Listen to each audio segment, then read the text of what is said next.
اور سن، تیری دنیا بھی حضور کے صدقے بنی اور تیری قبر میں بھی کوئی ساتھ نہیں جائے گا، کوئی ساتھ نہیں جائے گا، قبر میں بھی مصطفیٰ کریم صلی اللہ ہو۔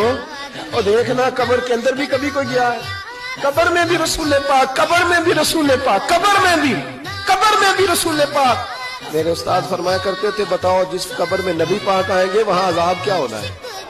جب حضور ہی آ گئے تو عذاب کیا ہونا ہے؟ نبی پاک تو جدھر سے گزر جائے رب وہ جگہ جنت بنا دیتا ہے، وہاں کیا عذاب ہونا ہے؟ وہاں تو دیدار ہونا ہے۔ تیری قبر میں بھی نبی پاک، اور حضور نے فرمایا میزان عمل پہ عمل تلیں گے تو پھر بھی میں تمہارے پاس ہوں گا۔ حضور علیہ السلام نے فرمایا پل صراط سے گزرو گے تو پھر بھی میں تمہارے پاس ہوں گا۔ اور میرے رسول پاک علیہ السلام نے فرمایا جب تم جنت میں جانے لگو گے تو پھر بھی میں تمہارے، تو بتا تیرے رسول تو ہر وقت تیرے ساتھ ہے، تو کب نبی پاک کے ساتھ ہوتا ہے؟